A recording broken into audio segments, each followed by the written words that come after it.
J'ai cet après-midi un pionnier, mais de la deuxième génération, on peut dire ça? Ouais. Attends, je vais te passer le micro.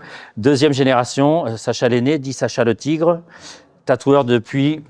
Alors, professionnellement, depuis 1994, où j'ai ouvert mon premier studio de tatouage à Strasbourg qui s'appelait Primitive Abstract. Donc avant, 2-3 ans avant, je bricolais déjà un peu en faisant des tatouages sur mes potes dans la cave, voilà. Mais le premier shop, c'était 94 à Strasbourg. Comment t'en es arrivé à tatouer? Alors, comment dire j'imagine que l'art a toujours fait partie de ma vie et des arts graphiques en tout cas et les perspectives d'avenir offertes par le système scolaire et la société dans laquelle j'ai grandi me semblaient assez... disons, je ne trouvais un intérêt dans rien. Et le tatouage à cette époque-là me semblait vraiment sauvage car il n'y avait aucune institution pour le gérer. Et pour moi, c'était vraiment du rock'n'roll. Et le côté sulfureux aussi qu'il pouvait y avoir autour du tatouage, l'interdit et la population à laquelle ça s'adressait, ben, tout ça, ça me convenait vraiment bien puisque je suis quand même... j'ai toujours été inadapté dans cette société et comme je t'ai dit, les perspectives d'avenir, j'en voyais très peu, quoi. Disons de faire la concession de l'argent et de s'abrutir dans une activité purement mercantile. Pour moi, ça, c'était impossible. Donc, le tatouage, c'était quand même un moyen de survivre sans tomber dans la criminalité et l'illégalité la plus totale. Donc c'est surtout l'absence de structure autour de cette activité qui m'a plu et bien entendu aussi le fait d'en vouloir sur soi et d'en porter, quoi. Parce qu'à l'époque, on traînait souvent à Fribourg, en Allemagne, aux crèches, où il y avait quand même beaucoup de concerts de punk, psychobilly, hardcore. Et je crois que c'est en voyant dans les années 80 des groupes comme Agnostic Front, par exemple, où les gars étaient quand même remplis de tatouages et qui faisaient une musique qui s'adressait à personne ou à très peu de gens. Là, je me suis quand même dit qu'il y avait une possibilité de survivre d'une activité plus libre que ce à quoi on m'avait préparé dans ma scolarité, en tout cas. Il y a une liberté, ça c'est un mot qui revient souvent chez les pionniers notamment, qui ne se voyaient pas faire autre chose. Et avec ce côté libre de faire vraiment ce qu'ils voulaient. Et un peu, alors le côté en marge de la société qu'il était sans l'être peut-être, mais ce côté rébellion un petit peu, Ouais. de faire ce qu'on voulait avec notre corps et que les gens fassent ce qu'ils voulaient avec le leur. Ben, disons s'approprier sa propre vie à travers le tatouage. Moi, ça, disons, c'était aussi un moyen de pouvoir gagner de l'argent. Disons, c'est pas là, ça n'a jamais été le moteur pour moi parce que, disons, c'était peut-être plus facile de gagner de l'argent en faisant du tatouage à l'époque qu'en vendant de la peinture. C'est beaucoup plus difficile de rentrer dans ce milieu et peut-être aussi le rapport directement avec les clients qu'on pouvait avoir, il était justement immédiat et direct, il n'y avait pas à passer par un marchand. Et après, un studio de tatouage, à l'époque, c'était quand même un endroit où, avant les réseaux sociaux, où les gens venaient pour se renseigner, pour discuter, pour boire des bières. pour même fumer des pétards. Enfin, c'était un endroit, c'était comme un espèce de bar en fait. C'était un lieu culturel où on écoutait de la musique ensemble. Après, j'ai beaucoup de mes clients qui sont devenus des amis.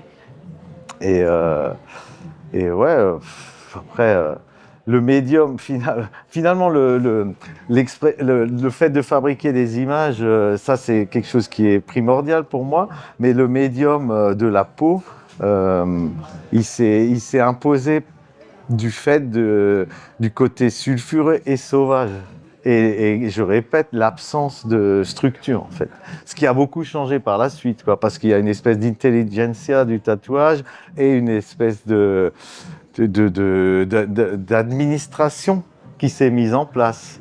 Pas celle de l'État par rapport à l'hygiène, mais celle de gens et de toutes nationalités confondues qui ont voulu ou qui décident de tenter de contrôler la profession.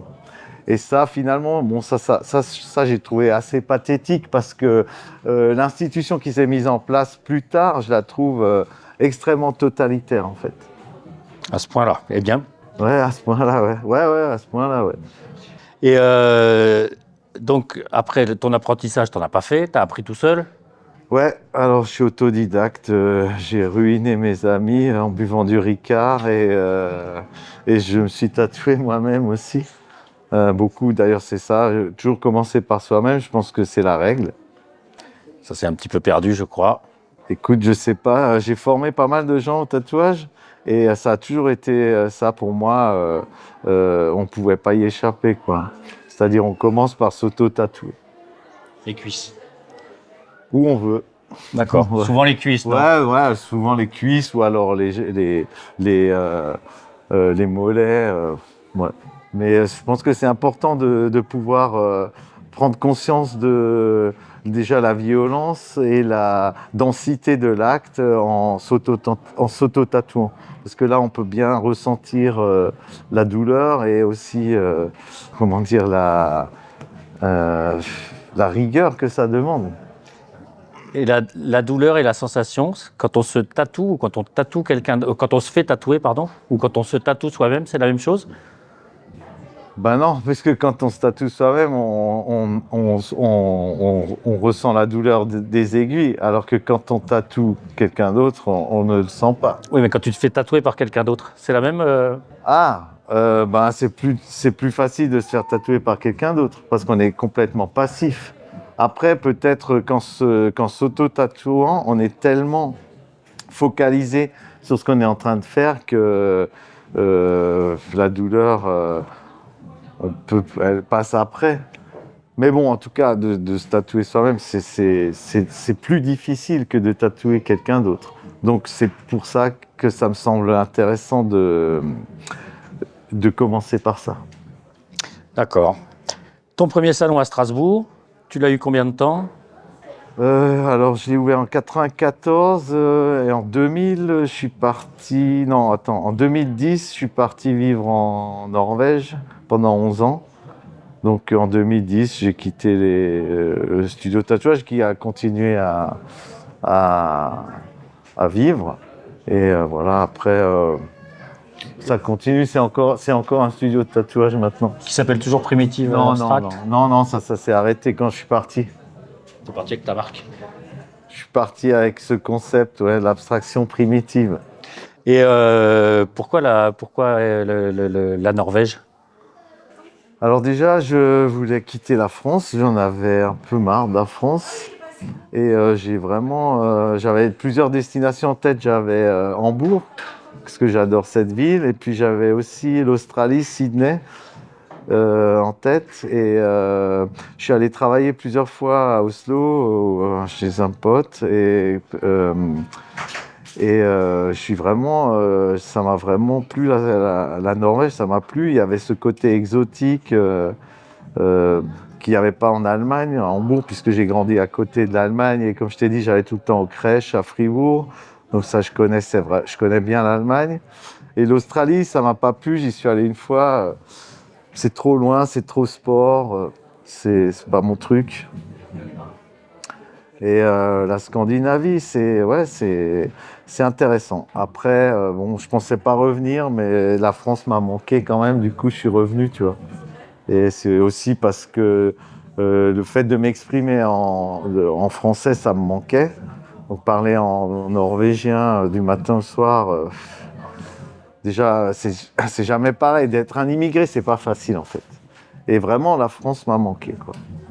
Et donc tu es revenu. Et là, la Norvège, il y a une tradition de tatouage en Scandinavie, il y en a une certainement. Il y a plus de marins, il y a des marins, il y a une tradition du tatouage électrique plus marquée qu'en France, parce qu'en France, il n'y en a pas en fait. La seule tradition en France, c'est le tatouage carcéral.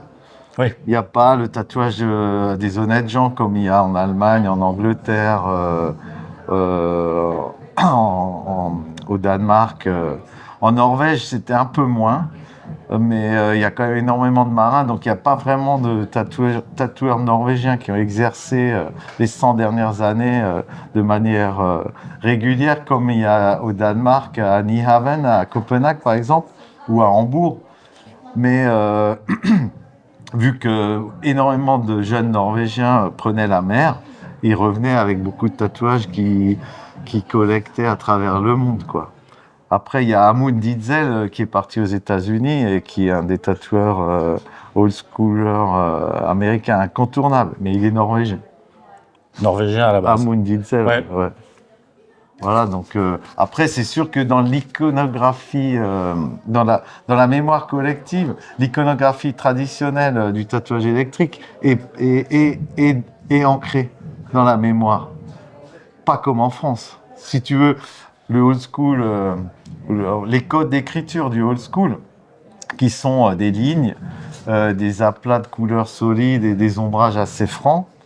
En France, les gens vont plutôt penser que c'est dessiné comme un enfant, quoi. C'est-à-dire que de se détacher ou de n'avoir aucune prétention et aucune tentative réaliste dans ton travail, ça va être ressenti comme un manque de maîtrise, une absence de maîtrise. Alors que c'est pas du tout le cas, c'est juste un choix. Ouais.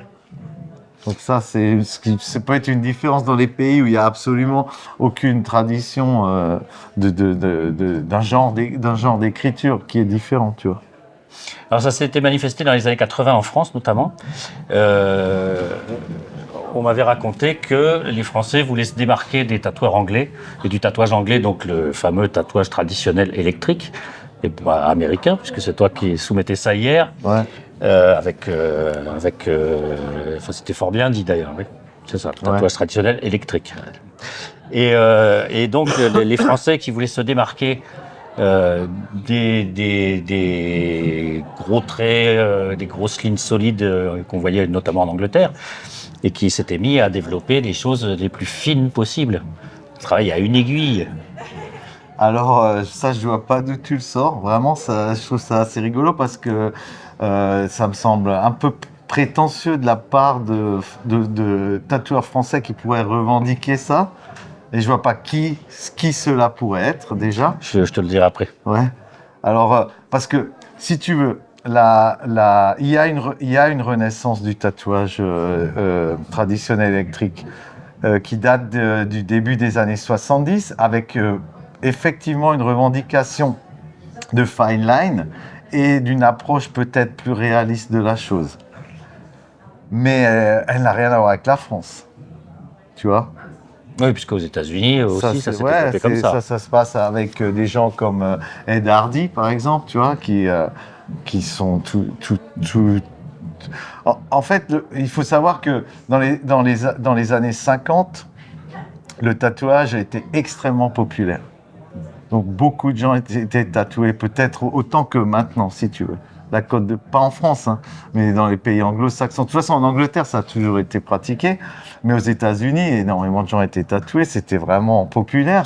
Et il y a eu une espèce de morale qui, c'est-à-dire les marins militaires américains ont subi une interdiction de se faire tatouer petit à petit. Après, il y a eu l'interdiction de tatouer, d'ouvrir un studio de tatouage dans la ville de New York, etc. Tout ça, c'est des volontés politiques pour éradiquer cette pratique, plus ou moins. Pourquoi cette volonté d'éradiquer cette pratique? Bah, Si c'était quelque chose de populaire et qui était pas mal vu. Ah oui, oui. Mal vu dans la population, en tout cas. Pour moi, la réponse est simple. Hein.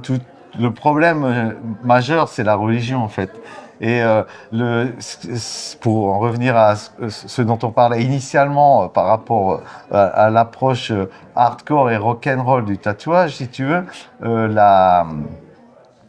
il y a une dimension blasphématoire dans le tatouage parce qu'à partir du moment où tu modifies ton enveloppe corporelle, tu touches à quelque chose de sacré auquel il ne faut pas toucher. Donc, pour répondre à pourquoi, à la fin des années 50, le tatouage a été plus ou moins banni, c'est par rapport à un certain puritanisme, par rapport à une idéologie chrétienne, je veux dire, ou religieuse en tout cas, tu vois. Donc, parce que c'est pas une image proprette, c'est pas le rêve américain. Ça, disons, d'avoir le corps rempli de tatouages, ça fait pas partie du rêve américain, tu vois. Ça donne une image, c'est pas celle qu'on veut voir, tu vois. Donc, et après, la renaissance du tatouage traditionnel électrique des années 70, elle est celle dont je suis issu en deuxième génération. C'est les subcultures qui l'ont fait revivre, c'est-à-dire les skinheads, les punks et en premier lieu les Teddy Boys, tous ces mecs-là, tu vois. Donc eux ont commencé à se faire tatouer et ça n'a pas été du réalisme, quoi. Ils ont tapé directement dans de l'iconographie traditionnelle. Et après, ça a évolué, mais par rapport au courant américain et européen, si tu veux, la différence, c'est que la grosse ligne, elle n'est pas spécialement anglaise, elle est plutôt américaine. Après, bon, il y a aussi la maîtrise du tatouage. Il y a toujours eu des gens qui tapaient plus ou moins fort, qui tapaient plus ou moins bien. Et moi, personnellement, avec mes 33 ans ou 34 ans d'expérience, pour moi, ce qui vieillit mieux, c'est de la ligne fine, avec quand même relativement beaucoup d'espace entre les traits, quoi. Tu peux quand même avoir un niveau de détail assez élevé, mais les grosses lignes, il faut les taper fort et souvent, elles vieillissent beaucoup moins bien que les lignes fines, quoi. Et initialement, il y a toujours eu de la ligne fine. Si tu prends Sutherland McDonald ou George Burchett, ces mecs, ils travaillent à la ligne fine, quoi. Même Bruno à Paris, il travaille à la ligne fine, tu vois.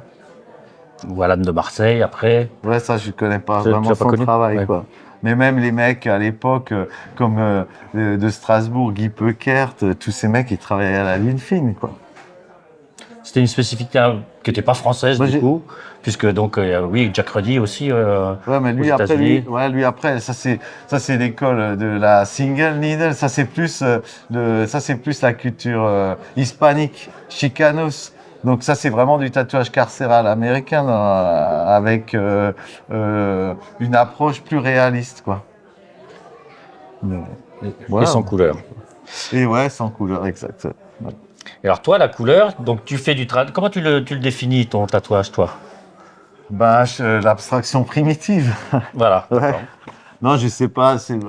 En fait, alors moi j'utilise les codes d'écriture traditionnels. Bon, j'ai choisi la ligne fine, mais c'est récent parce que j'ai aussi fait de la grosse ligne, tu vois, et c'est de revoir les pièces. Tu fais des trucs, tu es sûr de détenir une certaine vérité, et puis tu vois qu'il y a aussi d'autres gens qui font ça, tu vois. Mais il y en a beaucoup qui en sont revenus de la ligne épaisse parce que finalement, ça vieillit pas bien, quoi. Tu vois.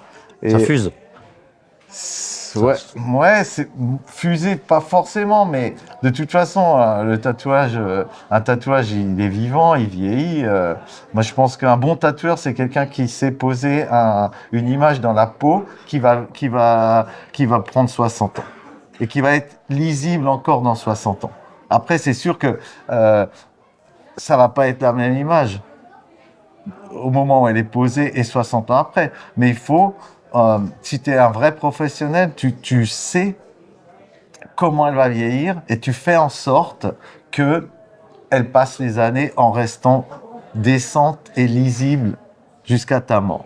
Mais ça demande une certaine humilité, si tu veux, parce que la démonstration technique exacerbée, tu vois, eh bien, ça s'appelle, en anglais, ça s'appelle surtravailler, tu vois, overworked. Il y a beaucoup, moi je vois beaucoup de tatouages aujourd'hui qui sont clinquants, flamboyants, impressionnants, tu vois, de technique, mais c'est de la merde. Parce que, non, mais parce que c'est vraiment de la merde, parce que ils vont en 5 ans, ça va être des pizzas, tu vois.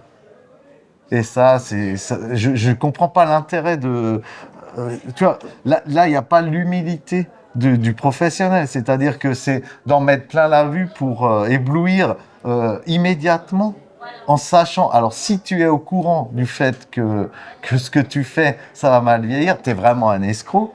Et si tu n'étais pas au courant, il faut te réveiller parce que on a quand même du recul sur ce qui est possible de faire dans la peau ou pas, tu vois. Donc à un moment, on peut pas être on peut pas être meilleur que le support sur lequel on travaille. Il a ses limites et on peut pas les dépasser, hein, tu vois. Donc c'est là où il faut vraiment être humble et faire un tatouage qui va passer 60 ans, si tu veux. Eh bien, initialement, quand il vient d'être posé, il va effectivement être beaucoup moins impressionnant et clinquant que quelque chose qui est surtravaillé, tu vois. Mais les années prouveront que l'absence de trop de mettre moins de détails et enfin de respecter la peau et ce qu'elle offre, et ben le temps prouvera la tenue du tatouage prouvera que voilà, il y a pas moyen de faire plus qu'il est possible, tu vois. Ou alors il faut utiliser un autre support, tu vois. Un tatouage est fait pour durer, pour la vie, théoriquement. Pour la vie, voilà, ouais. Donc pour la vie, ça demande de respecter le support sur lequel on travaille et de le connaître. Et de le connaître. Et pour ça, il faut avoir vu, parce qu'on a tout, quand on est jeune et fougueux, on détient tous notre vérité, tu vois. On a tous, et après, c'est sûr qu'il faut prendre dans la face les erreurs qu'on a faites pour bien en être conscient. Tu vois, c'est comme si je te dis, tu dis à un adolescent, fume pas, c'est pas bon. Et le mec, il va fumer jusqu'à qu'il ait les poumons qui brûlent et qui va se dire, ah ben, si je continue à fumer, je vais crever, tu vois. Ouais. Donc, c'est pareil pour le tatou. Non, moi, je sais, c'est comme ça que je sais faire. Et en fait, tu revois tes trucs.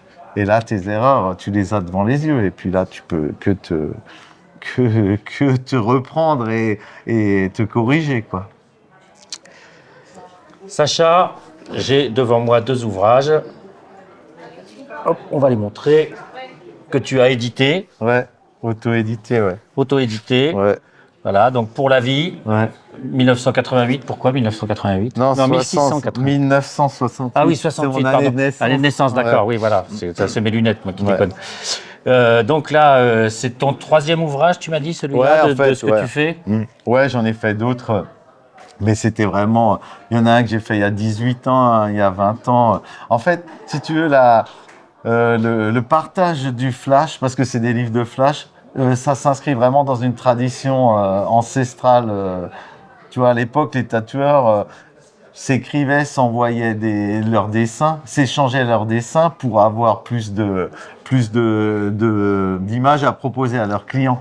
Et c'est vraiment dans cet esprit-là que j'édite ces livres. Tu vois, c'est pour montrer, pour échanger mon travail, c'est-à-dire proposer à des gens, peut-être ça va les inspirer pour fabriquer d'autres images, ou tu vois, mais aussi peut-être de tenter de sortir le tatouage de son ghetto, si tu veux. Parce que pour moi, le tatouage est un artisanat, c'est un art appliqué, c'est-à-dire que tu fais pas de la recherche graphique directement sur la peau, tu vois. Même si tu travailles en freehand, tu sais exactement où tu vas, tu vois. Par contre, sur le papier, tu es d'une liberté totale. Et là, tu fais de la recherche. Et une fois que tes formes sont abouties sur le papier, tu les mets en couleur, tu fais un produit fini, quoi. Et ce produit fini, tu le déplaces sur la peau. Voilà. Donc pour moi, c'est ça le flash. Et le flash, c'est l'art du tatouage. C'est-à-dire, c'est la liberté créatrice de l'artisan tatoueur. Et ça peut amener ce travail dans une vraie dimension artistique. Et le flash, ça peut complètement se détacher de sa fonction première, qui est le catalogue de choix, de motifs pour se le faire appliquer. Je pense que ça peut devenir des objets plastiques à part entière. Donc moi, c'est ce que j'essaye de faire. Après, en restant dans la tradition du flash, je trouve ça intéressant, mais aussi en faisant des travaux beaucoup plus grands qui n'ont plus rien à voir avec du flash, si ce n'est de toujours quand même avoir un peu les codes d'écriture dictés par la peau, tu vois. Parce qu'en fait, ces codes d'écriture amènent à une certaine intemporalité. Et donc c'est assez... Tu prends moins de risques si tu veux, parce que la définition de l'art, c'est d'être moderne à travers les années, tu vois. C'est ça, en fait, que tu prennes de la musique ou n'importe quelle forme d'expression artistique, de la littérature, c'est la modernité inaltérable de l'œuvre qui donne vraiment sa dimension artistique. Donc, avec les codes d'écriture du tatouage traditionnel électrique, il y a déjà cette touche d'intemporalité. Tu peux le voir si tu prends des flashs de Christian Warlich ou des vieux flashs de peu importe qui. Il reste, malgré tout, il y a quelque chose, tu vois, qui traverse les années et c'est pas pour rien qu'ils sont encore populaires maintenant, tu vois. Et, ouais. Vas-y. Ouais, c'est comme du rock'n'roll. J'aime bien faire le parallèle avec la musique parce que les gens, c'est plus facile à comprendre, tu vois. Si tu prends les bases du rock'n'roll, Eddie Cochran, je sais pas ce que tu veux, et que tu arrives à du hardcore ou à du black metal, ou tu vois, ou Black Sabbath, ou tu vois, tout ce qui en découle. Tout ça, c'est les mêmes codes d'écriture initiaux, si tu veux, qui sont retravaillés, mais en gardant une certaine essence, tu vois, qui fonctionnait initialement, et après tu continues et tu vas ailleurs. Et si ce que tu fais est juste, en allant ailleurs avec une modernité et un renouveau, tu tapes à nouveau dans l'intemporalité. Tu vois ? Donc, mais tout ça inscrit dans la même tradition. C'est une évolution. Ben ouais, une évolution, ouais. En fait, ouais, c'est une évolution. Mais après, il n'y a que le temps qui peut prouver que ton évolution était bonne. C'est cette modernité à travers le temps. Mais ça, des fois, tu as des choses qui sonnent vraiment bien. Tu vois, au moment où elles sont faites, et là, waouh, c'est génial et tout, ouais, ça, tout le monde l'écoute, et 10 ans après, c'est de la merde. Tu vois, tu sens ça n'a pas la tenue pour, tu vois. Si tu prends même du disco, ABBA par exemple, tu vois, beaucoup de gens vont dire c'est de la merde au départ, mais si tu écoutes du ABBA maintenant, eh ben ça passe parce que ça passe parce que c'est solide, c'est bien produit et il y a une dimension intemporelle. Que ça soit dans n'importe quel style si tu veux, tu vois. Soit c'est juste, soit ça l'est pas. Mais ça, il y a que le temps qui peut le prouver, tu vois. Après, il faut essayer de rechercher de manière intelligente et humble d'aller dans cette direction-là. Cette évolution dans le temps, enfin cette inscription dans le temps, on peut le voir dans le deuxième ouvrage que tu as publié cette année, donc sur le travail de Pépone, dont tu as pu récupérer toute la production. Ouais. Donc tu peux nous le présenter un petit peu. C'était un tatoueur, un tatoueur qui était donc alsacien aussi. Ouais. Alors Pépone, j'ai jamais rencontré. J'ai vu son travail dans les années 80. Donc, il est mort en 82. Moi, je suis allé me faire tatouer chez Guy Peukert en 83 ou 84 et ses flashs étaient au mur, quoi. Et donc, il venait de Bernard Giupponi, Pépone de Mulhouse, qui est mort à 28 ans. Voilà. Donc, mais pour moi, ce travail-là, c'est de l'art brut, en fait, si tu veux. Et c'est aussi dans un souci total de partage que j'ai édité ça. Ça s'adresse plus à mes confrères, si tu veux, parce que c'est de la matière à fabriquer, des images, tu vois. Comme lui, après, c'est pas super original, tu vois, mais à travers l'approche ignorante et naïve du travail, il y a cette dimension intemporelle, si tu veux, parce que les codes d'écriture dont je te parle sont là aussi, tu vois, mais je pense que c'est très important de continuer à faire vivre ce genre de choses pour que ça permette à des gens de fabriquer de nouvelles images et d'essayer de continuer à faire évoluer. Voilà, je sais pas quoi dire d'autre. C'est des archives, tu vois, c'est des archives, c'est des outils. Pour moi, c'est vraiment un outil de travail, tu vois. Et au-delà encore, c'est aussi du patrimoine. Patrimoine méconnu, puisque c'est quand même. C'est un tatoueur qui n'a pas exercé très longtemps. Non, non, il est mort à 28 ans. Après, il y a beaucoup de. En France, il n'y a pratiquement pas de patrimoine de travaux de tatoueurs, vu que le premier studio de tatouage en France, c'est 1968 ou 62, Bruno? Ouais. C'est 62? Dans son camion. Ouais. Ouais, 62. Donc, tu vois, si tu prends par rapport à Londres, où c'est 1800, les Angleterres, c'est 1870, 1880, Copenhague, Hambourg, c'est pareil, tu vois. Donc il y a quand même 100 ans de décalage entre la France et les autres pays où on pratiquait le tatouage des honnêtes gens, tu vois. Donc je trouve ça bien que ça soit, même si il y a des influences effectivement plutôt américaines, tu vois, de catalogues, de suppliers américains comme Spalding Rogers, tu vois, ce qui était les seules choses que tu pouvais pratiquement trouver à l'époque avec des suppliers anglais aussi. Donc, tu vois les inspirations, mais la façon dont c'est fait, enfin, il y a une certaine originalité. C'est un travail tout à fait respectable. Et pour moi, c'est très important de pouvoir le montrer, quoi. Et non seulement on peut le voir dans ce livre, mais tu n'es pas venu les mains vides ici à Mont-de-Marsan, c'est que tu es arrivé avec des planches originales, donc de Pépone. Ouais, puisque je les ai récupérées, en fait. C'est déjà Guy Peukert, tatouage artistique chez Hélène, qui travaillait à Strasbourg, qui tatouait Pépone à l'époque, qui à sa mort a récupéré toute sa production et qui m'avait donné de son vivant un classeur de dessins au Rotring sur du papier calque, une centaine de planches à 4, et qui m'avait dit ça, il faut que tu l'aies parce que toi, t'aimes ça, tu comprends ce genre d'image. Et donc, il me l'avait donné. Et après, à la mort de Guy, quelques années plus tard, j'ai contacté son fils, Ange, qui est tatoueur aussi, pour lui acheter une machine de son père pour en souvenir, tu vois.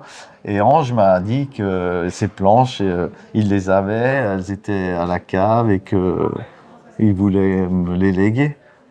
Et donc, j'ai trouvé ça, j'étais très touché, tu vois. Et puis voilà, bon, je me suis bougé le cul pour éditer ça, quoi. Ça, bon, c'est difficile, hein, c'est cher l'édition, tu vois. Après, faut connaître ses priorités, quoi. Moi, pour moi, c'est très important, quoi, La transmission. Ouais. C'est comme bon, Sud Pépone, c'est d'histoire de l'art. Et le mien, c'est comme c'est un album, comme un groupe, tu vois. Tu sors un album, tu vois. Pour moi, c'est ça. Mais je travaille déjà sur un autre livre, tu vois. Un nouvel album. Voilà, exact. Donc c'est ça, pour moi, il faut toujours fabriquer des trucs et les diffuser c'est pas pour se faire c'est pas c'est pas pour faire de l'argent spécialement, tu vois. C'est parce que C'est de la création artistique. Voilà, c'est ça. Après, si tu veux, le but de la création artistique, je sais pas exactement ce qu'il est, tu vois. Je sais pas. Ben, c'est de s'exprimer. Ouais, mais c'est exprimé. Si c'est pour faire des cacas, faire des châteaux de sable avec son caca, c'est s'exprimer aussi. C'est pas très intéressant, tu vois. S'exprimer, tu vois. Tout le monde peut s'exprimer. Si tu veux, je sais pas, s'exprimer, c'est pas suffisant, tu vois. Non, c'est pas suffisant. Parce que c'est pas parce qu'on s'exprime qu'on fait de l'art. Ouais, voilà. Ouais, je sais pas, faut essayer c'est un échange, De toute façon, c'est ça. L'humanité est tellement médiocre. Finalement, qu'est-ce qui est intéressant chez l'être humain, si ce n'est que sa production artistique, tu vois, et sa recherche, parce que sa dimension guerrière, moi, ça m'intéresse pas trop, si tu veux, tu vois. La dimension métaphysique de l'être humain, ça m'intéresse pas trop non plus, si tu veux, tu vois. C'est sûr. Les idoles vénérées par les êtres humains, ça m'intéresse pas. Vraiment, l'essence de l'art, c'est, pour en revenir à ce qu'on disait avant, c'est la liberté, tu vois. Pas la liberté individuelle seulement, mais la liberté la liberté sexuelle des individus, tu vois. Je pense que c'est très important, tu vois. Le féminisme, c'est aussi des valeurs à défendre dans l'art, tu vois. Je pense que l'art a une dimension politique, tu vois. Au-delà, si tu veux, c'est s'exprimer, mais c'est s'exprimer pour défendre, défendre ou obtenir des droits fondamentaux, tu vois. Oui, c'est pas s'exprimer. Sinon, c'est du blabla, si c'est juste s'exprimer. Ouais, c'est ça. Ouais. Bien. Et donc, Sacha est sur son stand, enfin là pas tout de suite, mais il va y retourner, sur son stand donc avec des ouvrages. J'ai vu que tu avais aussi des t-shirts, puisque tu as récupéré un vieil ustensile, tu m'en parlais hier. Ah ouais, en fait, bon, la presse thermique, mais en fait, si tu veux, pour moi, je fais toujours le parallèle avec la musique, pour moi, c'est du merch, tu vois. C'est comme si j'étais un groupe de musique. Je fais mes tatous, mais il faut qu'il y ait du merch aussi. Et ça, c'est le merch, j'ai toujours trouvé ça fantastique, tu vois, d'avoir des t-shirts de vieux groupes que tu as vus. Enfin, tu vois, c'est génial. T'as vu la Trésor? Bah ouais, mais Roy, il a un de mes t-shirts d'ailleurs. D'accord. D'accord. Bon. Donc, oui, mais il y a vraiment un parallèle. T'as été musicien aussi ou pas du tout? Non, pas du tout. Mais en fait, je pense que je suis un peu jaloux des musiciens, si tu veux. Parce que pour quelqu'un qui s'exprime à travers des images comme moi, de répandre mon venin, c'est beaucoup plus difficile que pour un musicien, si tu veux. Parce que la musique, tout le monde en écoute, tu vois, c'est facile, tu vois. Tandis que les images, c'est pas vraiment... c'est pas aussi facile à... C'est plus facile, enfin, très facile d'avoir des émotions en écoutant de la musique, on aime ou on n'aime pas, sans connaître quoi que ce soit à la musique. Que dans les images, effectivement, il peut y avoir tout de suite des codes ou des choses comme ça. Et puis c'est pas vraiment... c'est un autre support... mais c'est très important aussi, hein, tu vois, parce que des pochettes d'albums, par exemple, si tu veux en rester dans la musique, les pochettes d'albums, elles sont iconiques, c'est légendaire, si tu veux, pour beaucoup. Et tu peux assimiler immédiatement un album, tu vois, le visuel que ça a amené, il reste aussi ancré dans la tête, tu vois. Et je pense qu'il y a vraiment une mémoire collective, purement iconographique, tu vois. Mais par contre, c'est plus difficile à communiquer avec ou à partager. Après, si tu veux, dans l'art contemporain, disons, les gens, moi, mes potes n'achètent pas de la peinture. Ou toi, j'ai pas beaucoup de gens dans mon entourage qui sont des collectionneurs d'art et qui ont chez eux des tableaux, c'est une autre sphère, tu vois. même les affiches, tu vois, Compliqué. c'est compliqué, tu vois. C'est autre chose. Mais je désespère pas. Bah, c'est bien de ne pas désespérer, c'est Ouais, bien. ouais. Donc voilà, Sacha qui est pour la première année à notre convention, aux Mains en Or, et on te remercie, c'est formidable. Donc que vous pouvez retrouver sur son stand.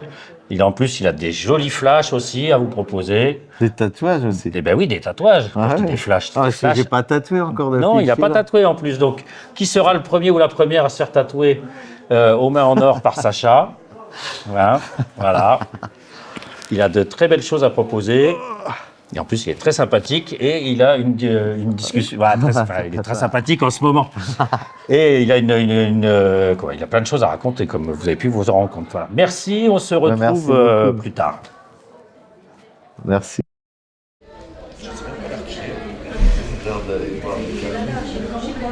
14h28. Ouais, mais t'es bavard aussi.